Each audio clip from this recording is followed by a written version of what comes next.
John Lautner was an architect who was born in Michigan. He was essentially an apprentice to Frank Lloyd Wright and oversaw many of his projects.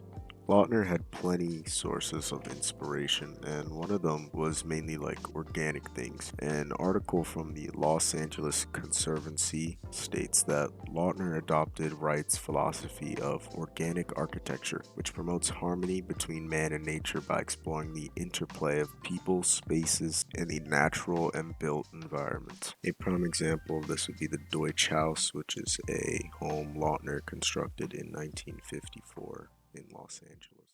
And Alan, tell us what makes this so distinctively a Lautner. Lautner was always interested in connecting the life of the owner to nature. And so in the use of natural materials, wood and brick, and also in bringing in sunlight in such a well-balanced way.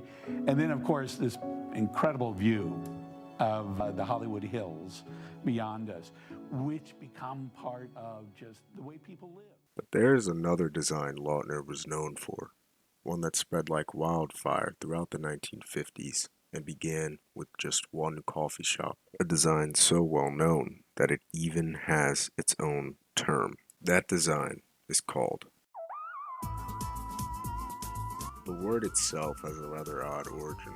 The first use of this term comes from an architecture critic by the name of Douglas Haskell. The reason why Haskell used this term is because of the Googie coffee shop, which John Lautner happened to design in the early 1950s, which started this entire movement.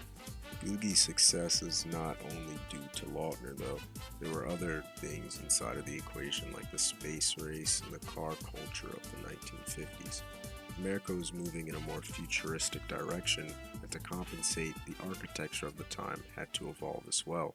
An example of that evolution would be the Downey McDonald's building in Los Angeles, which is the oldest McDonald's still standing in the world. Constructed in 1953, it is clear its design was taken from the Googie era. But you may ask yourself, what exactly makes a design Googie? Well, there are a few distinct hints that may let you know, one of them being the lights. The bright neon colors and the unique use of something that I can only describe as tubes of light were very prominent amongst Googie designs. Something else prominent are the sharp angles used in nearly every Googie building, combined with the use of strong curves on the signs, made it so the viewer would be able to distinguish a Googie from a minimalist design, which were popular in the 1950s as well.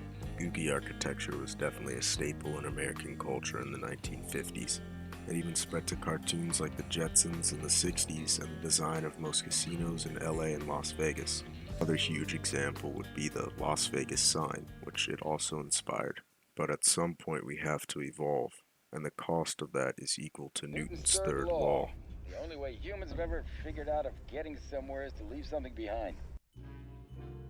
And so we did, entering the 80s with postmodernism, a very formal yet loose design, and into the 90s with designs that incorporated the bright colors and sharp angles reminiscent to Googie, but used in its own way to create something new.